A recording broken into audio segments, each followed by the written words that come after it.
राजधानी राज्य में स्मार्ट सिटी बन रही है। इसी को लेकर कांग्रेस विधायक राजेश कश्यप ने अपनी नाराजगी व्यक्त की है और कहा है कि रैयतों के साथ नाइंसाफी हो रही है। इसी मुद्दे पर उन्होंने आइडियल एक्सप्रेस के संवाददाता सौरभ रॉय से खास बातचीत की है। क्या कुछ कहा है उन्होंने, आइए देखते हैं। झारखंड की राजनीति में इन दिनों कांग्रेस पार्टी के उपनेता सह खिजड़ी विधानसभा के विधायक राजेश कश्यप चर्चा में बने हुए हैं। जी हां, इन्होंने स्मार्ट सिटी को लेकर ग्रामीणों के पक्ष में अपनी बात को बुलंदी से रखा है और कुछ दिनों पूर्व आपने देखा होगा किस प्रकार से कांग्रेस कोटे से जो मंत्री है उनके कार्यशैली पर भी नाराजगी इन्होंने जताई थी। हमारे साथ खुद बातचीत करने के लिए राजेश कश्यप जी मौजूद है। दादा, सबसे पहले तो आपका स्वागत है आइडियल एक्सप्रेस में। धन्यवाद। दादा, पहला प्रश्न होगा, जो स्मार्ट सिटी का मुद्दा आपने उठाया है, यह कहीं ना कहीं ग्रामीणों से जुड़ा एक मुद्दा है, लेकिन सवाल है ये उठ रही है कि आप लोगों की सरकार है, मुख्यमंत्री भी आप लोगों की गठबंधन वाली पार्टी जेएमएम से बिलोंग करते हैं, लेकिन ऐसे में क्यों ये दूरी बन रही है? क्या कुछ कहेंगे इस मुद्दे पर? देखिए, स्मार्ट सिटी जो है एचएससी ने उसको दिया स्मार्ट सिटी, और एचएससी से रघुवर दास की सरकार ने स्मार्ट सिटी के लिए 700 एकड़ के आसपास में 650 एकड़ के आसपास में ज़मीन अलॉटमेंट किया। अब ये आदरणीय प्रधानमंत्री जी का ये एक बड़ा योजना है स्मार्ट की, हर कितने शहरों में स्मार्ट नगर बसाने का, स्मार्ट सिटी बसाने का। मैं स्मार्ट नगर या स्मार्ट सिटी का विरोध नहीं कर रहा हूँ। मैं विरोध कर रहा हूँ कि रघुवर दास के पीरियड में ये ज़मीन को कैसे दिया, स्मार्ट सिटी को किस बेस पे दिया, आधार क्या था स्मार्ट सिटी को ज़मीन ट्रांसफ़र करने का। इसीलिए आधार नहीं था कि जो सुप्रीम कोर्ट का गाइडलाइन है, संसद ने कानून, यूपीए 2 ने कानून पास किया कि सरप्लस ज़मीन को आपको रैयत को वापस करना है, या जिस पर्पस से आपने ज़मीन एक्वायर किया है किसानों से, रैयतों से, अगर वो पर्पस फुलफिल नहीं हो रहा है तो आपको ज़मीन रैयत को वापस करना है। ये कानून कह रहा है। मैंने कर सांसद ने भी इसको बिल लाया, विधेयक लाया और विधेयक पास हुआ।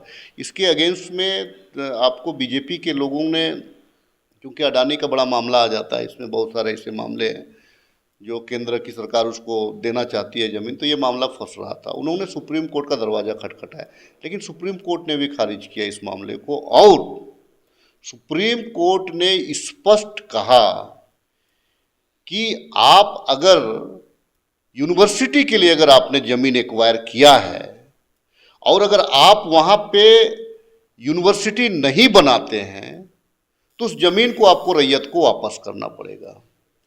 ये कोई कंपनी, हर कंपनी के लिए यही चीज़ है। आप जिस कंपनी के लिए ज़मीन एक्वायर किए, अगर आप वहाँ पे फुलफिल नहीं कर रहे हैं तो आपको ज़मीन वापस करना पड़ेगा, और 12 वर्षों के अंदर में आपको वहाँ पे ईंट का ढांचा आपको खड़ा करके तैयार करके आपको देना है। ये मैं नहीं कह रहा हूँ, ये हमारा सुप्रीम कोर्ट का आदेश है। और सुप्रीम कोर्ट ने ये भी कहा कि भाई अगर आपके पास में सरप्लस ज़मीन है तो आप उस ज़मीन को आपको वापस करना होगा। आप उतनी ही ज़मीन ले सकते हैं जितनी आपको आवश्यकता है। एचएससी का जब निर्माण हो रहा था तो 2 चीज़ के लिए ज़मीन दिया गया। एक फैक्ट्री के लिए दिया, हेवी इंजीनियरिंग कॉरपोरेशन, और एक है कि भाई आपको जो आवास वगैरह बनाना है, जो ऑफिसर्स रहेंगे, जो कर्मी रहेंगे, उनके लिए आपको एक भूखंड देना था। अब आप देखेंगे कि एचएससी के लिए आपको आवास के लिए जगह दिया गया। आज आवास का क्या स्थिति है, वहाँ कौन रह रहे हैं? आपने क्या कर दिया, उसको लीज में करा दिया। 99 साल का लीज करा दिया। 99 साल का लीज करा दिया और वहाँ पे आज लोग किराया पे रह रहे हैं। पहला चीज़ है, आप लीज भी नहीं करा रहे, रेनुअल भी नहीं करवा रहे। दूसरा चीज़ है कि आपने जो फैक्ट्री के लिए लिया था, कारखाना के लिए लिया था, वहाँ भी आपने सरप्लस ज़मीन लिया। 1959 से 60, 61, 62, 63 के आसपास में कंप्लीट एक्वायर किया गया। वहाँ के गाँव को उजाड़े गए, वहाँ के गाँव को विस्थापित किया गया। इसलिए लोग मान गए उस टाइम में कि उनको नौकरियां मिलनी थी, एचएससी में नौकरी मिलनी थी। अब एचएससी का क्या स्थिति है? एचएससी अपना वर्कर को सैलरी नहीं दे पा रहा है, एचएससी बंद के कगार पे है, केंद्र सरकार इस पे ध्यान नहीं दे रही है। अब जो है वो ज़मीन को बेच करके अपना गुजारा करना है। तो आप ज़मीन दलाल थोड़ी हैं, आपको जमीन दलाली करने के लिए यहाँ पे नहीं ना बैठाया गया था, आपको फैक्ट्री चलाने के लिए बैठाया। तो मेरा स्पष्ट कहना है, जो सुप्रीम कोर्ट कह रहा है, सुप्रीम कोर्ट के जज कह रहे हैं, उसमें कहा गया है कि आपको ज़मीन को वापस करना है, तो आप वापस करिए। और दूसरी चीज़ क्या है, ये ज़मीन जो है बिहार गवर्नमेंट ने एक्वायर किया था। बिहार गवर्नमेंट ने एक्वायर किया था, एक्वायर करने के बाद 1963 के बाद में भी आपको कम से कम 30 वर्षों तक इसका रजिस्ट्रेशन नहीं हुआ। 30 वर्षों तक, करीब 90-94 के आसपास में इन लोगों ने डीड बनाने का प्रयास किया, डीड ऑफ कन्वेंस करने का प्रयास किया। अब जो है 30 साल इसका मालिक कौन था? आपने तो रैयत को विस्थापित कर दिया, इसका मालिक कौन था 30 वर्षों तक? बिहार सरकार ने एक्वायर किया, तो बिहार सरकार ने भी उस टाइम कहा कि सरप्लस जमीन को वापस करिए।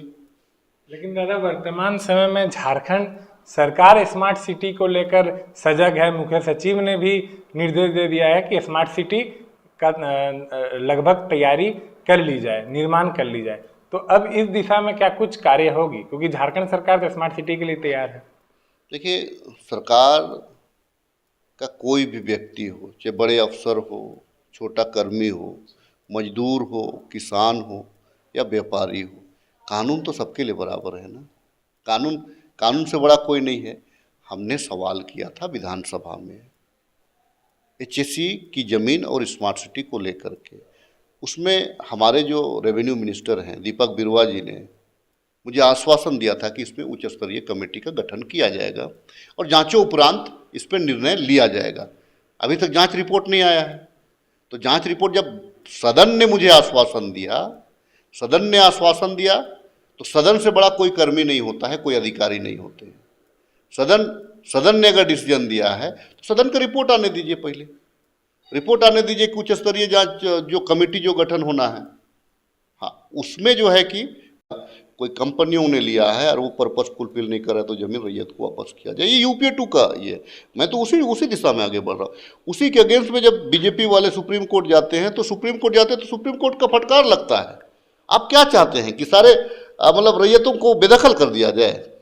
सुप्रीम कोर्ट ने यहाँ तक कहा कि जो इस प्रकार का काम कर रहा है वो मतलब गैरकानूनी है, वो इलीगल नहीं है, देश के किसानों के साथ में ये न्याय नहीं है। उन्होंने स्पष्ट कहा कि अगर हमने लिया है और 12 वर्षों तक अगर उसमें कुछ नहीं हो रहा है तो जमीन का जो मुआवजा मिला है वो भी किसान के पास रहेगा और जमीन भी वापस किसान के पास आएगा।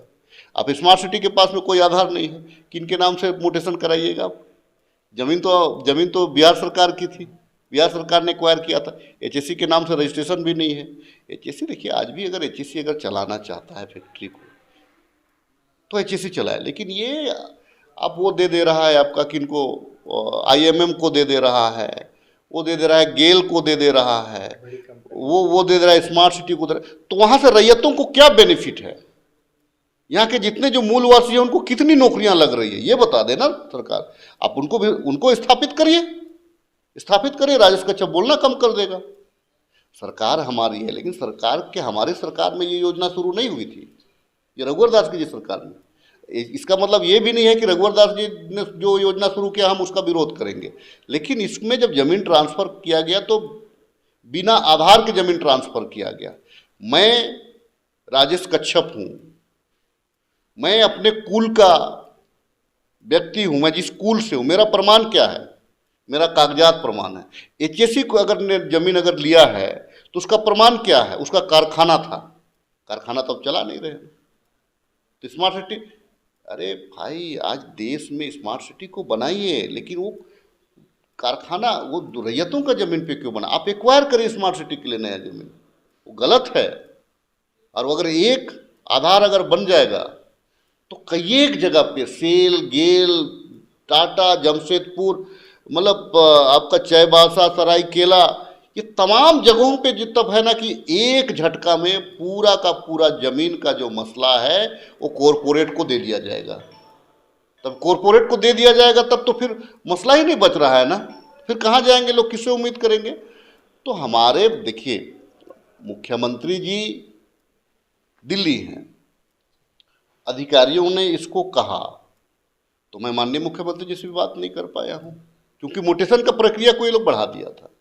लेकिन दादा, जैसा कि आपने कहा कि इससे पूर्व विधानसभा सत्र के दौरान भी आपने इस मुद्दे को लेकर अपनी बात को रखी थी। दीपक बिरोया जी ने कहा था कि कमेटी का गठन होगा। क्या हम मान सकते हैं कि झारखंड सरकार में मौजूद मंत्री, आप जैसे विधायक और उच्च अधिकारी के बीच समन्वय नहीं स्थापित हो रही है, जिस कारण इतना बड़ा एक मुद्दा उजागर हो रहा है हमारे बीच? नहीं, इसको ऐसे नहीं बोलेंगे। देखिए, क्षेत्र राज्य बड़ा है, मिनिस्टर को बहुत सारे काम होते हैं, हर क्षेत्र का चीज़ को नहीं देख पाएगा मिनिस्टर, हर एक एक चीज़ को नहीं देख।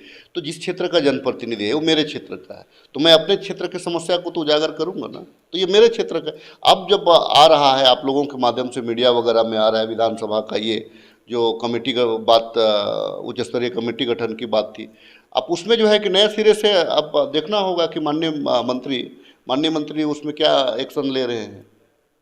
अब तो उनके संज्ञान में आ गया ना।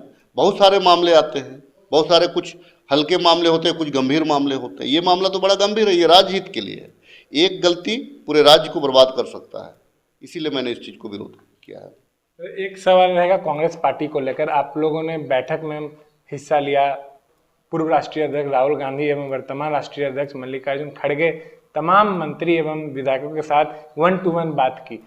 क्या कुछ इससे सामने निकल कर आया? और जो आपने नाराजगी व्यक्त की थी मंत्रियों के कामकाज को लेकर, क्या वो नाराजगी दूर हो पाई है? हम मान सकते हैं कि जो गैप था कांग्रेस कोटे के मंत्री और विधायक में, वो अब पाट दी गई? देखिए, मैं आलाकमान का आभार व्यक्त करता हूँ, आदरणीय राहुल जी का, आदरणीय हमारे राष्ट्रीय अध्यक्ष मल्लिकार्जुन खड़गे जी का, आदरणीय हमारे संगठन महासचिव वेणुगोपाल जी का, और आदरणीय हमारे प्रभारी के राजू जी का त्वरित संज्ञान लेते हुए इस पर हम लोगों का एक मीटिंग हुआ। इसमें दो ही चीज़ है कि कार्यकर्ता से सरकार बनती है और विधायक से मंत्री बनते हैं। मेरा सवाल इतना ही है, मैं कोई मंत्री का विरोध नहीं कर रहा हूँ, किसी भी मंत्री का विरोध नहीं कर। 6 महीना का टाइम हुआ है, थोड़ा ठीक है, आप 6 महीना में भी किया जा सकता है, लेकिन बहुत सारे लोगों को समझने उमझने में भी हो सकता है कि वक्त लग रहा होगा, वो दूसरी मामला है।